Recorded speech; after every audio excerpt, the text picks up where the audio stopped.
welcome back to Pelvi-Sis. I am Dr. Adriana. And I'm Dr. Nenny. And welcome to our podcast. We are going to be covering some, I think, really great episodes in the next few weeks because it is spooky season coming up. We wanted to kind of delve a bit in the more, I think, the horror genre of what pelvic health can entail. So we will be focusing on a few different instruments, procedures, all sorts of things, stories that have helped shape pelvic health overall, but that have come with a price. So today I am going to be starting our series of horrors in the pelvic floor. I don't know. Horrors and happenings. Horrors and happenings in pelvic health. And I will be covering the history of the speculum. All right. Which I'm ready to hear. Is, I think, no woman's favorite instrument. And I think that's saying a lot. So the speculum, if you are an adult woman, at some point, probably, hopefully, you have heard or have seen or have had a speculum used in order to examine your pelvic cavity. And this is an instrument that is used to help open up the vaginal space in order for a physician or a clinician to take a look at your cervix and also the surrounding tissues and just see what their integrity is like and their health. And this is for incredibly important to help check for cancer. Okay, for women, this is a big thing. Cervical cancer is a very prevalent cancer, and the earlier you catch it, the better you do overall. But you do need that instrument in order to be able to look inside the pelvic cavity. Now, this instrument is something that I think brings kind of chills down the spine of a lot of women. It doesn't look, it looks menacing as hell, okay? It doesn't look like it's there to provide any sort of comfort. It doesn't look warm and fuzzy. It has definitely evolved and has gotten a little more comfortable or a little just kind of easier to tolerate, but overall it is not an instrument that is very comfortable. So what is it? It is, in its more modern form, it is a bivalve or a two valve. Okay, so it's like two little, if you can see my fingers here, we're also recording this. If you're listening, we're recording this a movie. And the reason we're laughing is because we've done this already before. We did this once. And technology is hard, guys. Technology is hard, especially the first time if you have no idea what you're doing and you're only going off of Google and ChatGPT. But shout out to my husband who knows technology a lot better than me to help make this happen. So this is our first YouTube video, but you'll still be able to find this audio version on Spotify. Yes. And we're only on Spotify for now, but we are trying to make our way to Apple Podcast and as well as iHeartRadio, because I know a lot of people use that. We're trying to get on more platforms for podcasting. But we're going with the easier stuff because this isn't our day job. Yeah, so Spotify is way easier than everybody else. Spotify, yeah, shout out to Spotify. And I don't know what the hell is happening with Apple. But anyway, but get your shit together, Apple. I know, just get it together so we can just go ahead and post it up there. So so we did it. We recorded it. We did our two, because I did one and then she did hers, and it didn't record. So we've done this before. We already talked a little bit about this. So but I did discover a few new key details since last time that we got together and today. So I hope that some of your reactions are I'm going to be able to catch those too. So anyway, okay, so back to the speculum and what it looks like. It is, like I said, Two, and I don't want to call them blades, but a lot of They look they like look like blades. Okay, literally, that's They what look it like looks ice cream, like the ice cream scoopers. but like a duck bill. Uh-huh. Okay, think about, and that's what they call it, the duck bill. And you can open it via like a screw mechanism, a little hand pump action, and it locks in place once it is inserted into like the vaginal canal. So you insert it with it closed completely, like as you know, as thin as it can be. Once it is inserted, then the physician will do either a little screw mechanism or the little hand pump to help open up that space as much as they need to, and they hold it open while they are performing your exam. And way back when I had like my very first exams, it was always a metallic, Same. yeah, always a metallic instrument. So, and that was cold. Yeah. Okay, it Oh, was yeah. a cold one. So you just see it, and it's like, I'm like, are those like tongs? What are you using? Like the first time around, and it's pretty longish. You know, it looks probably even worse when you're like laying down and as vulnerable as you've ever been in your life. And then it's cold, and then they do the thing. Now, what that can do for you psychologically, especially like that first time, oh my gosh, can set the tone for the rest of your life. And sometimes it sets the tone, and you end up with us, you know, having to figure out and you know, nervous system, you know, just up regulation because of that, one of those first instances, or one of those first experiences that you had with such an instrument. So it's kind of menacing looking. It's cold. It's uncomfortable. And if you already have either some tension or some tenderness, it's your first time ever having it, or you just have maybe a physician that isn't very gentle, oh my gosh, you it's going to be very, very difficult to insert it and keep it in. Okay, sometimes it just pops out and they keep trying to like scoop forward more, you know, scoop forward to get you to relax, and you're like, this is never going to happen. You're going to get it impaled in your forehead, sir. Gonna get shot out. Yes, it is. So so that was, you know, however long ago that I had like my first experiences with those. But Now in our lifetime, in our lifetime, there has been some evolution. I have no idea if the type that was used on me most recently, which was the disposable plastic one, was available then, but it was not used on me. no. And this was the first time, and I had this done like maybe 4 months ago, that I had a disposable. It Yes. was only 4 months ago Yes. that you. Yes.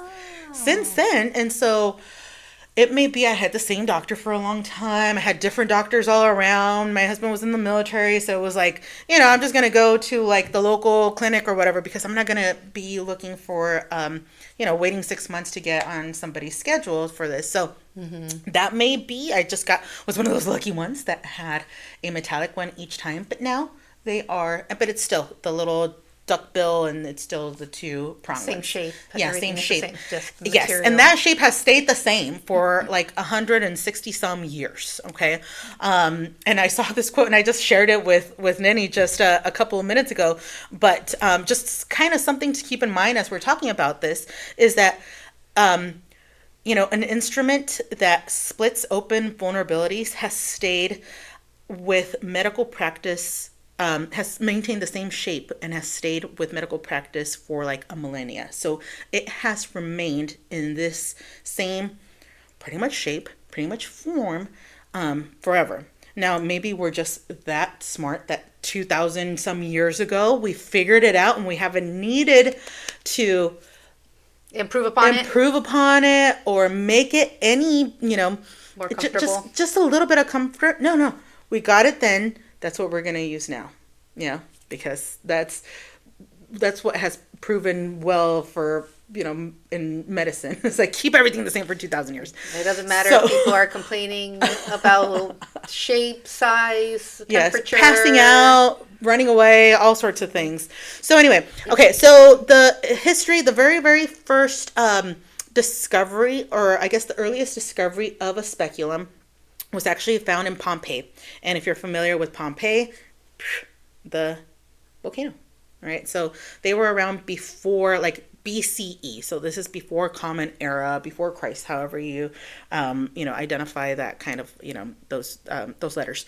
But they what they discovered was that it was a made of wood and bone, and it was either like two prongs, three, and sometimes four. Okay. And basically, it was the exact same idea. Was you keep it nice and thin in order to insert, and then you use a little screw mechanism to help open up the space. And so they use that. What was discovered is believed to have been a rectal speculum. Okay. So the use was, intended for, looking at what we think are like rectal fistulas, but same shape. Okay. And so that shape and that type of material was used not just like in ancient, like Greece and Rome, but kind of throughout the world that we have discovered. So we were thinking about how can we look in there for a long time and kind of came to very similar designs. Okay. But there was a like bronze type that was used for like a speculum, a bronze speculum that was used with a little screw mechanism that was found around that time as well, and around like the Roman Empire. Okay, so wood, bone, and eventually yes, bronze. Yes, yeah, and so the interesting thing about any sort of medical instrumentation, when you're thinking about, okay, you are inserting it into an orifice, right? So what is it that we are doing in order to keep things clean? What are we doing for hygiene? And I was kind of cringing because I was like, do I really want to know? But yeah, knowing history of infection. I know, where it's like, I don't need to know like the details of the infection, but I really wanted to know what are things that you were using, like, ancient times in order to make things more sterile. So Hippocrates, who is the father of medicine,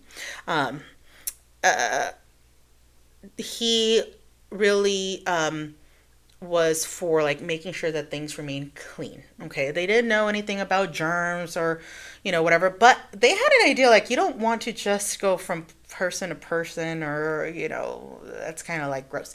So they used hot water. You're like, so funny because when we've talked about infection before and like C-sections before, they literally would go from operating room to operating room in like the 17 and 1800s. Yes. Yeah, and so they and often it wasn't like, okay, I'm just going to go ahead and like, take this organ with me as I go take out. No. But they were using like they were washing their hands, kind of.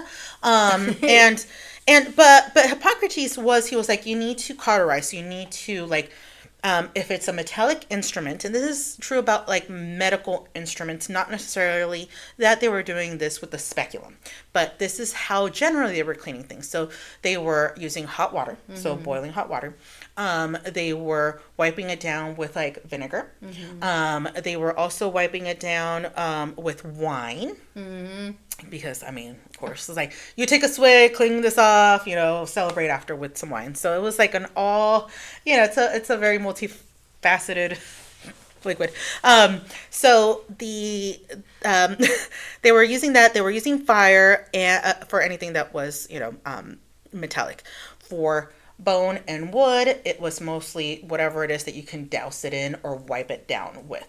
Okay. So all of those minus fire. Yeah, minus fire. So, I guess there was a little bit of trying there. So okay, I like that. Yes, I like it when people try, especially when you're not entirely sure. All right, so then same design used for a few hundred years. Sure, why not? And then we don't really hear much about it for a long time, like hundreds of years again. And it's an instrument that also started falling out of favor. And I wanted to know what the hell happened between, when the, whatever they were doing in Pompeii with it to, you know, maybe, the Middle Ages. So at the, at the beginning, like right after, what is it, Anno Domini or AD, whatever after BC is called. I never know this. I'm like, there's like year zero and then moving forward. I'm like, it's AD, but I never know what it stands for. So from like year zero The nows. yes, to 800, there was a lot of turmoil just in the world in general. And around the 5th century, Western Europe started to kind of fall into a lot of wars, people conquering each other, lands conquering each other. There was a lot of famine as well. And generally, people were having just a really hard time surviving. So, not a lot of attention was being paid to making medicine better. They weren't contributing to the sciences much because life was hard enough, right? The other thing too was that around this time, because when there's a lot of war, carnage, lack of resources, very poor education, there's just a lot of fear that also grows amongst just the people in general. So using a speculum to look into your very, very private areas was not something that was going to be done readily. Mm-hmm. And women weren't going to allow men to look into it. So if there was like a physician or, around that time, that's not who was going to be looking in there. Maybe the midwives would be looking in there, but they weren't going to be using the speculum. Okay. And there weren't a whole lot. Yes, and there weren't a whole lot. So fast forward to the year 800, and at around that time in the Middle East. Okay, so a lot of the Muslim countries, there was a push for improving education and retaining, maintaining, and saving scholarly works. And so what the scholars in this area had realized is that those texts, especially those Greek texts, were being lost. Okay, so there was no upkeep of those texts. They were written in papyrus. Okay, so anything that was useful or worth saving, like medical texts, were written in very, very thin and very, very fragile, paper. Mm-hmm. And they were lost, like if they were being moved from one place to the other. There were fires all the time, so a lot of things were being lost. Not only that, but the prevailing language was Latin, or whatever language you were documenting.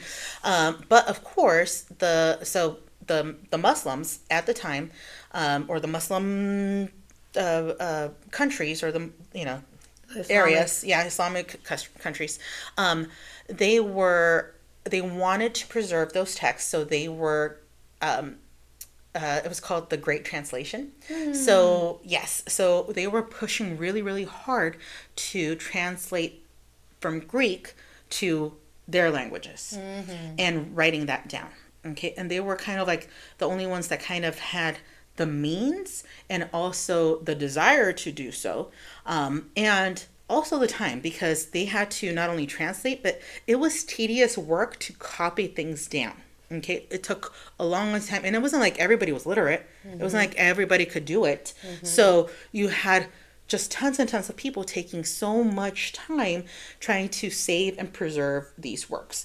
And you think also, well, you're translating, but things get lost in translation as well. And there were certain things that were worth saving and some things that were not.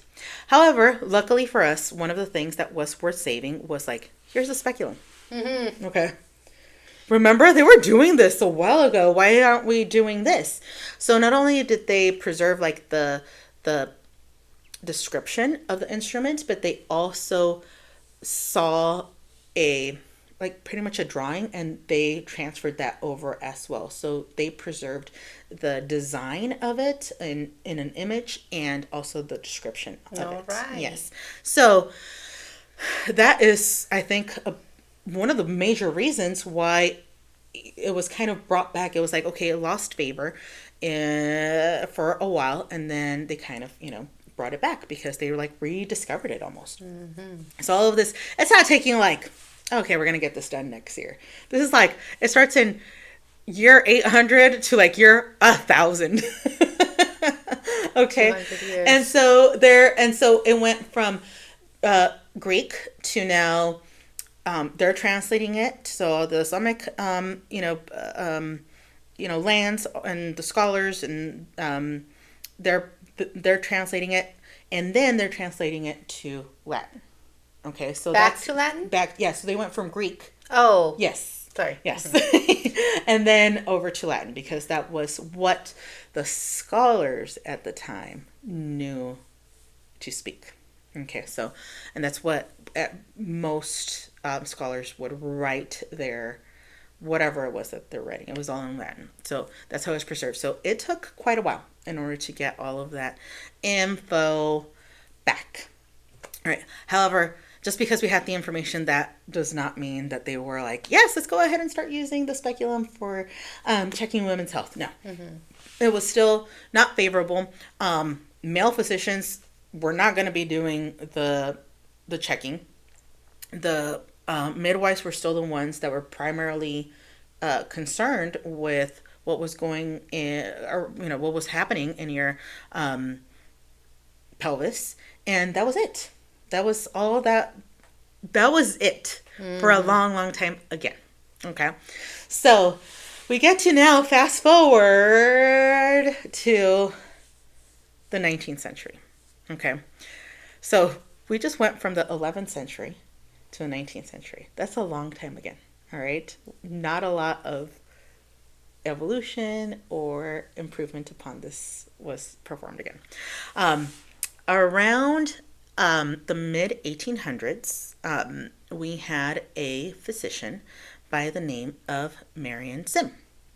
And he was in the United States. He was trained as a physician, and he grew up. He's from South Carolina.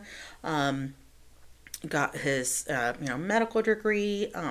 It's not as rigorous, or wasn't as rigorous as it is now, of course. But he went to medical school and he got his degree. He returned to the South where he's from, and basically he became what was like, he was like the physician to the landowners who were also the slave owners. Okay, South around that Carolina. time. Yeah, so we're thinking here it's like year 1800, like 1830 to like 1850s, 1860s. And so what he would do is he would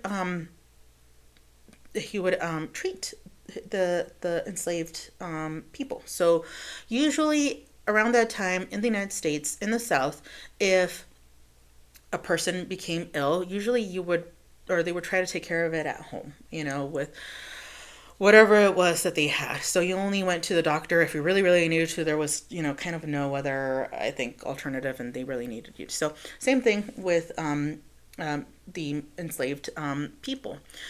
And the thing about that too was there weren't a lot of physicians who were actually providing this care either.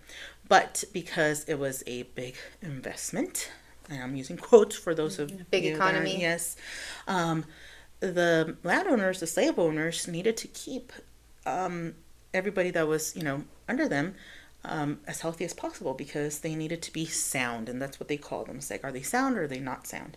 Meaning, are they able to work and are they able to have babies? Because we need to kind of keep up our, supply.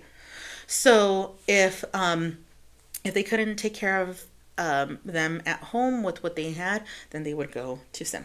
Okay, and for Sim, he was just kind of a general physician. There wasn't like a obstetrician or gynecologist or, type. It was like kind of you do a little bit of everything. But one particular case he had was of an enslaved woman who was very young. She was like only 18. And I guess she had fallen off of a horse onto her bum and had a lot of pain. She couldn't stand, she couldn't walk, she couldn't work.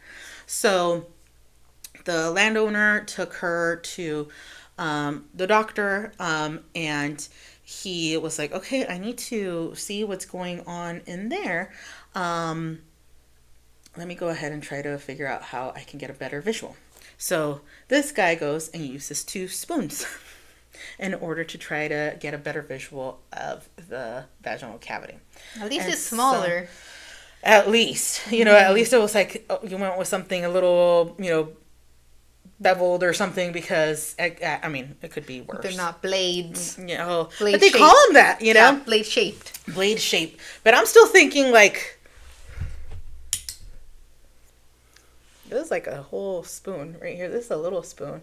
I would still be like, that's pretty significant to just kind of go in there. And it's a metallic. Put 2 of them in there, and then so he had somebody to help him kind of keep that open. And so while he's doing that, he's like, okay, well, I need to be able to do this without like perhaps a second person. So that's kind of where the evolution of just imagine you hold it and then and moving it around. And then you come in here and look in there.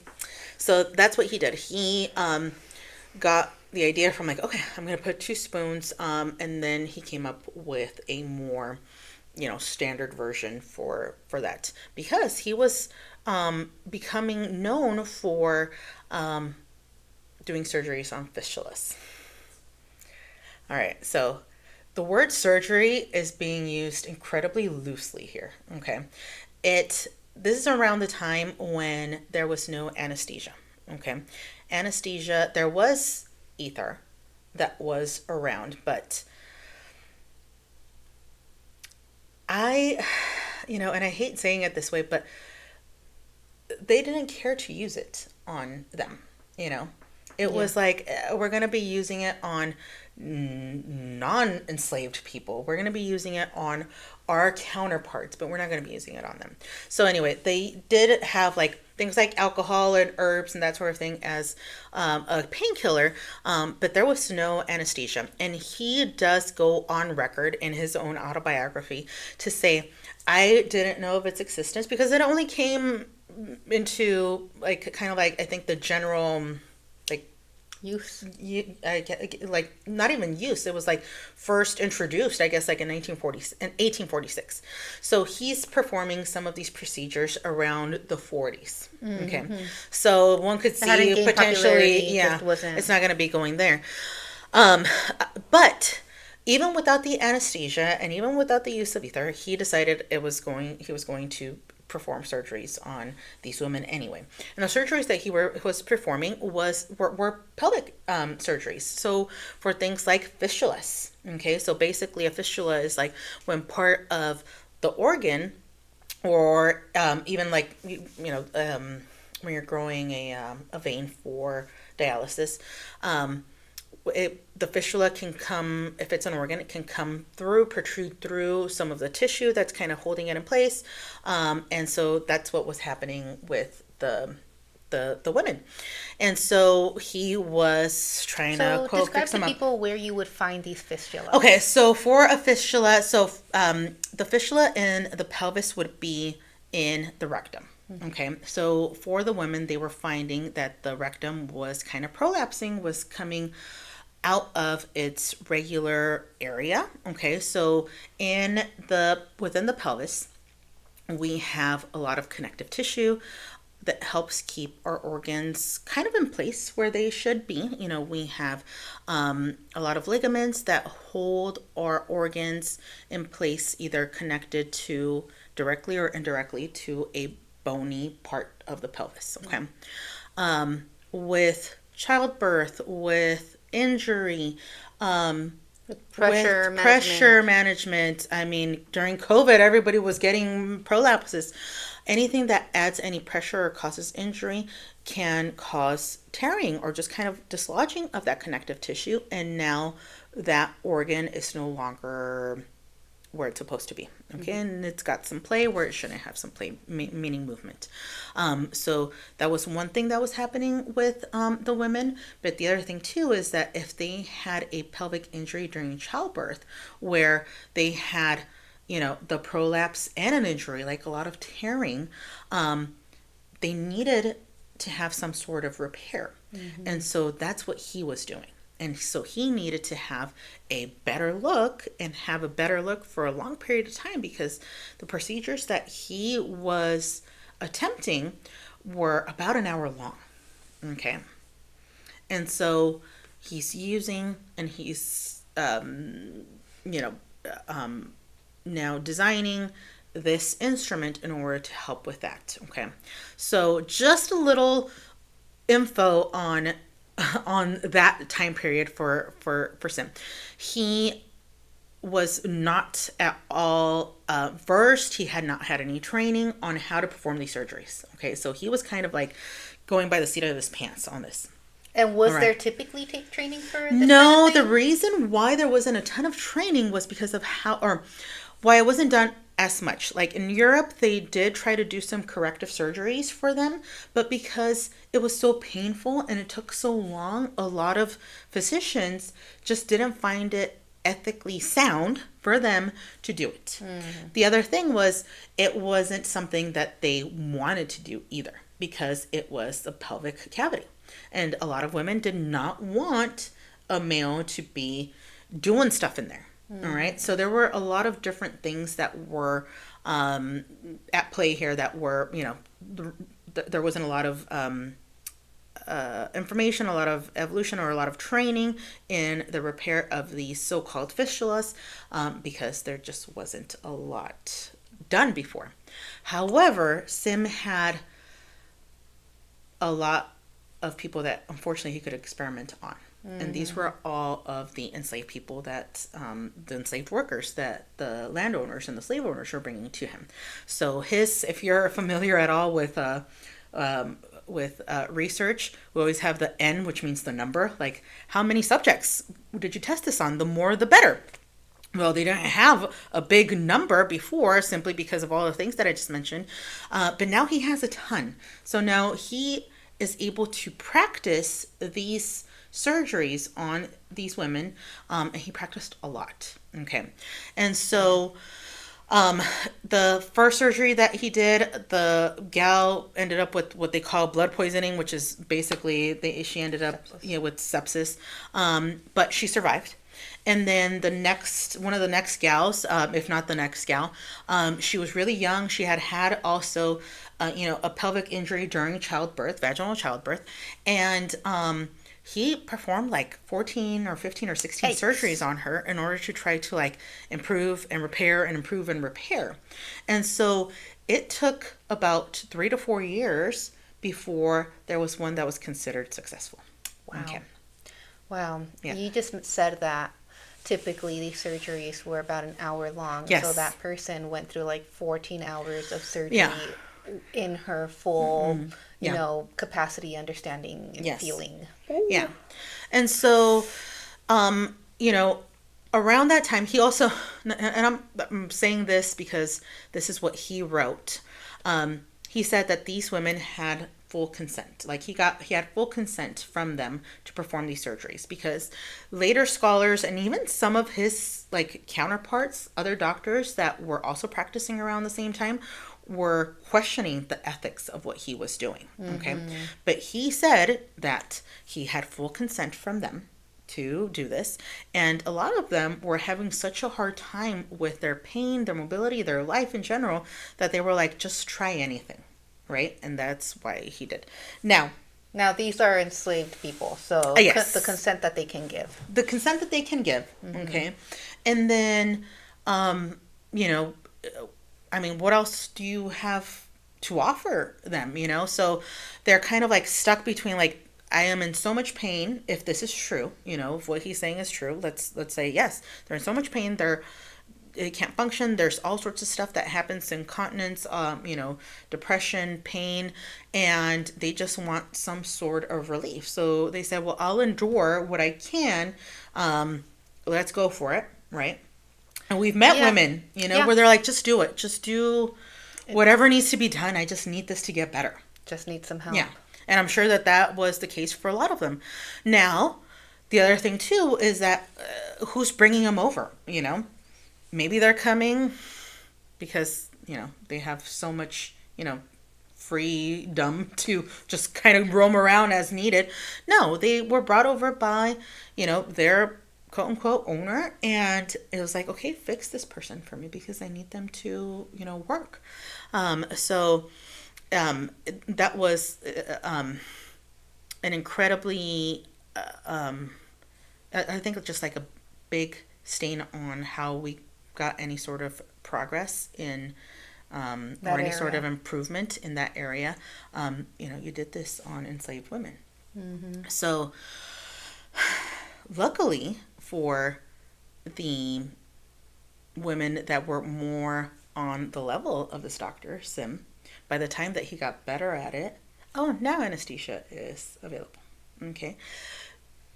It is kind of a lucky coincidence in a way, but also it's like, damn it, like, are you sure?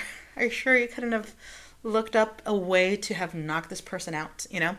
So once he has had enough exposure and enough practice, now he is performing these surgeries on white women, and he is also going to Europe and performing these surgeries as well. So, all in all, there was something to gain from that, but at what cost? Yeah. Like just I was reading about it and it made me really, really sad. So from there, we had for some time a lot of doctors who were beginning to use there were actually a couple of camps of doctors. There was more use of the speculum now, but there was also another camp of doctors that were kind of more purists. I prefer to use my very what do they call it, expert touch to check the vaginal cavity. Excuse me. So they don't want to use a speculum. They're like, I can just do this, open up what I need to open up, and get the best visual the best way that I know how, which is like with my fingers. And that's how they did it. They said that it was unnecessary to use that it was too uncomfortable as well for women, which was I true. can see. Mm-hmm. And not only that, but at least in Europe around like the late 1800s, there was a push by the government to try to get like a census or have a registry of the sex workers in the yeah. area. Okay, because remember the 1800s, for a long time, not just the 1800s, but before then and even after, the sun never set on the British Empire. So how were they getting there? Oh, it was all of these sailors and all of these men in the military that were going around all over the world. And I mean, humans are humans, and they're going to do what they're going to do. They'd come back, and now we've got some sexually transmitted diseases. In Europe, of course, and in the United Kingdom, you have the sex workers, and there is kind of like maybe a little bit of like a little, not pandemic, but a bit of a endemic maybe. There's just a lot of sexually transmitted diseases going on. Okay. Oh yeah. And so they're like, oh, so there's a lot of STDs going on, so it must be the sex workers. Let's go ahead and make sure to register all of these women who are either sex workers, known sex workers, or we think that they are. Okay. And so when they become registered by the government, they also get a pelvic exam to check them for disease, and they use the speculum. So now the speculum has we're blending speculum with, STD, with sex worker, with, stigma. So women who were not sex workers or who did not want to be associated at all with that were like, do not use a speculum on me. That's what they use on Sex workers. sex You workers. become a sex worker. Yes. So again, it was not just, you know, that physicians didn't want to use it, or there was also not a lot of training on how to do it, but women were also resistant to it as well. Okay. So that is kind of wrapping up, the 19th century. And so moving forward, now we've got the more modern, I guess, what we would call the what we call what we think of when we think of the speculum, or what we see when we think of the speculum. And that design was brought on by, oh, I lost his name here. Where did he go? Señor, I had your name right here, and then what did I do? Oh, yes. So this was also in the late 1800s. This was Edward Gabriel Cusco, and he pretty much standardized that duck bill, or that bivalve, the two-valve speculum, and that's basically the same type of design that we're using now. Okay, before it was kind of like three-pronged, and kind of opening up almost like a claw. That's what I was thinking. But this my one, brain just keeps always going back to the same. what you, yes, to what I know. And so, and then after him, a few years later, you had Thomas Graves, who actually added the curved blades to keep the tissues in place even better. Now you have a much better design.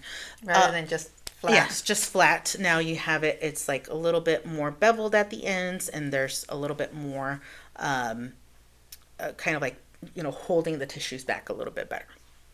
And then we have other things like the smaller speculum, which was a little bit more cylindrical. That one was introduced by Howard. I can't pronounce things. There are certain vowels that I want to say in my head a certain way, but that's not how you say them. Like ambulance. Ambulance. Why? So Howard Kelly, he introduced a smaller, more cylindrical vaginal specula, and he also introduced a smaller rectal speculum, because remember, we have to look in there as well. So newer designs, a little bit smaller, a little bit more cylindrical, but pretty much the same, just an addition or a modification to what we had before.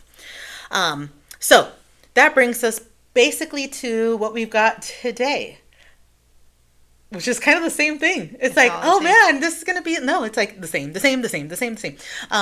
But we do have now some, I think, better just designs. Like spoons. I said, they're not spoons. They're not like jagged. They're not, falling apart. They're not wooden. They're not, whatever. So we have, like we mentioned at the beginning, now the plastic ones, and those are disposable. And those also come in different sizes, and your physician determines which size to use on you. Basically, it is up to them how, what size they're going to be using on you. But there are also some more ergonomic ones that came into the market just in the last 10 years or so. They're also silicone, they're three-pronged, and so these are designed for more patient comfort as well. Okay. And also the material that's being used. Remember how I mentioned like it's like metal and ugly and cold? Well, they also have one that is like more temperature neutral. Nice. Okay. So overall, the actual instrument itself is incredibly uncomfortable. It is we could probably use something a whole lot better. I can think of 1,000 different things that we could do instead. However, your comfort and what you feel is also very dependent on the user, the operator. Okay, so if you have a a clinician or a physician that is perhaps a little bit more gentle or a little bit more patient as well, or maybe isn't like booked, every 5 minutes or something, you're more likely to have a better experience as well. I was, I didn't have like terrible experiences with it, but it was definitely like we're rushing out of here. Kind of at the beginning of my, you know, learning about my pelvic health. But my last appointment, so that I just had about 3-4 months ago with Dr. Anderson, who is like a very, very, she's so nice and so cute and so thorough. And she was actually very patient. I did mention to her, look, I've had this issue for a really long time where you're going to tell me to scoot forward and I will, but as soon as you get close to me, I'm going to kick you in the face. Something is going to happen. I'm going to run away. It is just not something that I can do. You can tell me to relax as much as you want, but nobody has really given me anything other than, just like, try it. Just try to relax, just do it. Just do it. It's like, literally, it's like telling me to like grow an inch right now. I don't know how to do that. Okay. So she said, no, not a problem. She actually showed me what she was going to be using. It's like, look, this one isn't like really as big as they used to make them. And, I use my lubricant to put it in the little whatever to heat it up a little bit. And I was like, that's never been done for me before. Cold lube? No, I come out of there like just freaking bright-eyed and bushy-tailed like usually because it is so cold. I'm awake for days, No, she's like, no, there's a little, I put it in the little heater thing, and I'll tell you exactly what I'm going to be doing as we're going along. So she did my exam. She didn't do like the pelvic exam, which is like manually, with their fingers first, but she did it afterward. And I know, speaking with you before, like that kind of does make a difference if they do. For me, it has an exam. The pelvic exam manually first, because it does help just with that kind first of introduction. Yes. Yeah. If the first introduction isn't something as hard and as cold. Yes, absolutely. Then, I can relax a little bit, because at least something has entered and it hasn't been cold and super hard. Yes. And then a little bit less uncomfortable. Not that it was it was comfortable. Yeah. It was just less uncomfortable. Yes. And so, so she did that. She told me, this is what it looks like. This is what I'm using because, and she even told me, she's like, I don't like cold things on my body. And same. And then I was like, okay, I'm sorry. I just get anxious, and I don't know why. I didn't have like a horrific experience to begin with. I'm just like one of those people. We could be talking right now, and if you raise your voice a little bit, I'm gonna go like this. Like I am one of those people that just jumps. I'm like, oh my god. Like, even if you're like talking to me and suddenly we're laughing and then you just laugh a little bit louder, I'm like, I'm so scared. Like, why? I'm just wound up tight, literally. So, good survival instincts. Yeah, no, I fall a lot. You would think so, but no, I trip and fall a lot. There is just in a situation where it's like, fight or flight. I'm not fighting and I'm not flighting. It's sleep. It's like, I'm just like, somebody do something. Somebody else do something. So, I'm telling her, I'm sorry, it's not you or anything like with like the medical profession. It's just literally me. So she goes, no problem. I'll try to work with you. I'll try to like see if I can, I'm like, okay, great. So she's like there and she's like grabbing things to kind of set things up. And then she gets this, I can see her getting the speculum. And then she's like, and then she's like, oh, I'm sorry. She was humming. And I was like, what do I do? So I thought that was super cute. And she was just like trying to, I guess, like, maybe she was just thinking to herself or something, but that was a little bit comforting. Okay. So when your cute doctor, hums and just trying, literally trying. Freaks the scaries. Yeah. So that to me, like, even when I look back to like that experience a few months ago, it almost makes me a little teary because I'm like, she was like the first person to actually kind of go through all of that. And I'm almost 40 years old.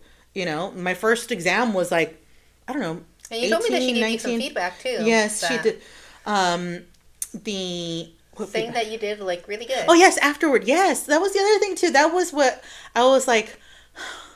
I wish that I could like bring you coffee or something right now, because she goes, "No, you did great. That was so good." It was like that wasn't you weren't. She even told me she's like, "You didn't pop it out," because I did warn her. I'm like, "I may pop this baby out." She goes, "You didn't pop it out. It was good." And she actually forgot. I don't remember what she forgot. Something she was going to be using probably to like kind of swab. She goes, "I'm so sorry, I forgot it." She goes, "I did." She's like, "I forgot." She's like, "I'm so sorry." So she apologized and she was like telling me what she was doing, and then she kind of gave me like a little little pat for like getting through it. And sometimes that's all you need, to kind of reframe your way of thinking, to kind of add another little better groove to your brain that adds some positivity and will, I think, make you feel. I feel like I hope so. Next time I have it, that the exam, it's with her because I do feel like I'm gonna be more comfortable. It works. It really does work. So yeah. So that's the more ergonomic. So operator, finesse, and just kind of like, yes, you're meant to do this. You're meant to be a physician. You're meant to be a health care person. And yeah, that was incredible. Yeah, compared to what I had before, which was like just scoot down, and they weren't being mean or anything, but it was like, can you please hurry up and relax because I have so many other things to do. You're the fact that you're not relaxing is getting in And the you way. can feel that you are like, oh my gosh, I'm taking so much time to do this. They got to get going. They're like, okay, let's try this now. You're just trying to Let's check do this this. off, and I'm not And letting so them. I'm like, I'm getting anxious because I can see them getting anxious that they got to get out of there, and I want to get out of there too. So, operator, finesse. I like that term. Makes a big difference. So that's kind of where we're at today with the speculum. Very useful. Can There's a lot of room for improvement. Okay, it can be improved. It should be improved. But there is some, I guess, something to say. There is something to say about it can be more tolerable if you have a better operator. So yeah.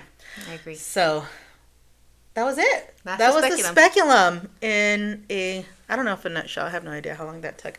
But yeah, so that's all I've got for you guys today. That was really interesting. That was really interesting. Yes, I really liked the history, how everything kind of came back around with, just kind of losing the,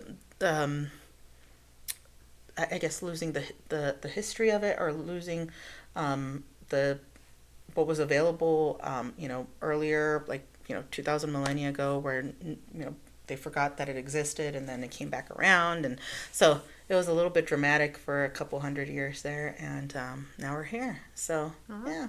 All right. Well, awesome. Thanks for bringing that up. Yes. Well, thank you so much. Thank you so much for listening. We will be adding more to the series next week. We will have Nenny, who will be talking to us about something Spooky and scary. very different. So stay tuned. Thank you so much for listening, and I hope you join us again next time. Yes, please join us. We would love to hear from you. You can tell us anything about your stories and your history with pelvic health specifically. Yes, we'd love to do like a little listener story episode, right? I think that sharing our experiences for I think the good of this is what happened with me, whether it's like a great experience so that other people know that they also can have great experiences, and if not, share those so that we can learn from that and we can become better advocates for ourselves. So that, I mean, we're clinicians, we're pelvic PTs.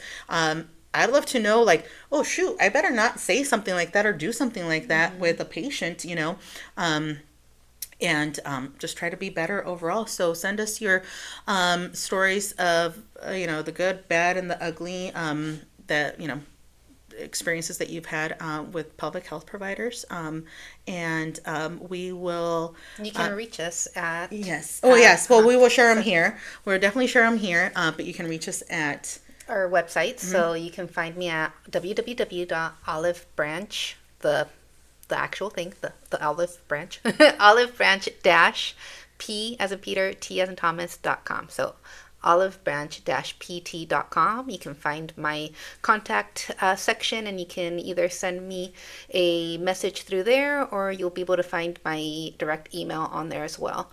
And then Dr. Adriana. Yeah, so you can send your stories to me at my email, Adriana, ADRIANA, at ptvida.com. And so there, like I said, share what your experiences have been. Tell us if we can share them on the podcast as well, because I think that's going to be very important for us to. We'd love to read them, but if you don't want us to share, that's completely fine as well. And we will also just kind of, when we read them, share our feedback on what we think. All right. Thanks so much for listening, and for those who watched us on YouTube. Thank you. Thank you. Bye bye.